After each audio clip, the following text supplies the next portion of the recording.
Greetings, and you're watching Septum Sin versus the World. I'm Septum Sin.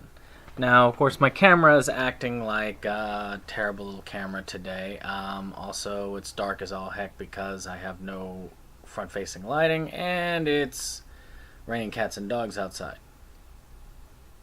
But I'm going to be doing another series. I hope you all liked my Skeleton Key series, and the next series of reviews are also going to have a theme, and that's going to be the Naruto movies. Now, for those of you who know about Naruto Shippuden or Naruto, this is should come as no surprise. I will do a full Shippuden review if I ever finish Shippuden. So, it's right now on its physical release, I think the 31st volume, and it's still got about 100 episodes to go, so we've still got a little bit of a wait. But what I am going to do is the movies, because the movies are all out. I have already gone through the first two. You can look those up at my original blog spot. But I'm going to continue where I left off. I just went ahead and I did a big old marathon run through of all of the Naruto Shippuden movies that I had left. So from the third one all the way over to Boruto. So we're going to start with this one here, Will of Fire. Now, Will of Fire is... what's the word? Will of Fire is definitely the first spot. It is a Naruto movie, which means it's filler. All the Naruto movies are pretty much filler. And this one was a pretty decent run around.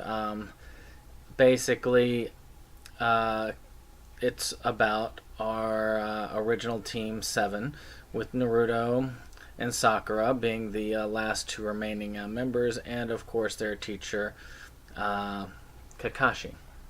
So Kakashi ends up being headhunted by this evil ninja guy who is trying to do some real damage by taking everybody's powers or something like that. I'm not going to get too far into the spoiler territory.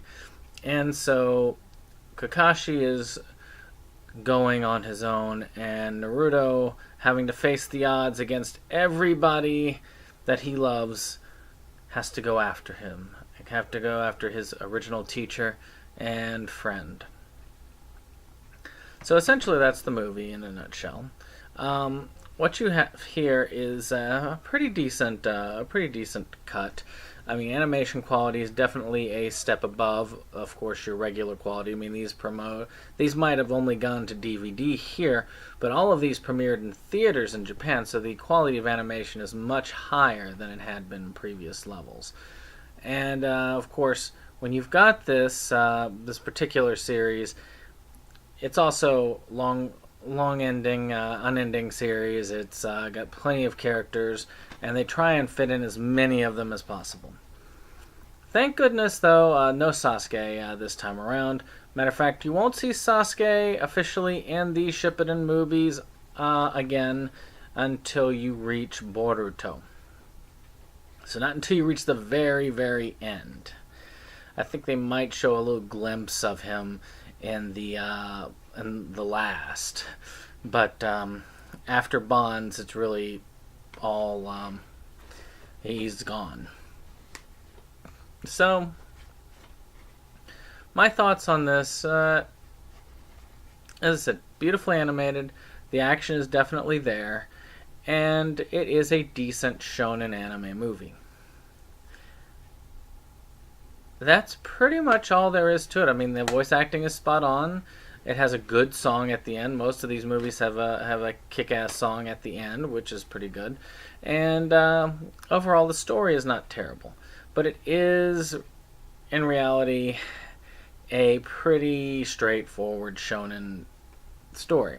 I mean, bad guy comes in, has big power, and you have to stop him. There is a little bit of a lesson learned about that is kind of good. It puts a little bit of freshness in this, but of course, and that's really where the downside is that there's no real freshness there. It's the same.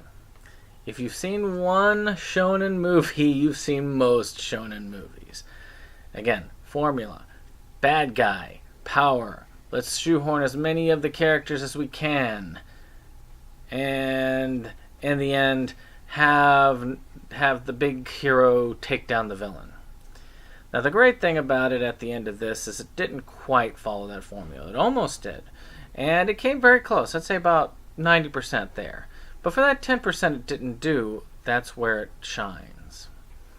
But again, the downside is, again, that it doesn't shine enough. It's a decent movie. If you love the character, if you love the comics, you should enjoy this movie. It's good hard-paced, fast-paced action, and it is well worth checking out. Now, there's not much as far as special features. I mean, you've got the Japanese trailer, and most anime DVDs don't come with them. But some of these movies are worth getting just because you get some extra special features like OVAs or other features that have gone in with the movie. And when you shoot the original movie, which is by far my favorite of all the Naruto movies, you have that sports festival animation, which is extremely funny. So with that, do I give this a super high mark? No. I mean, I give this maybe about a 6.5 to a 7. It's decent, it's enjoyable, but it's nothing new. So, if you like Naruto, buy it. If you don't like Naruto, don't buy it. Plain and simple.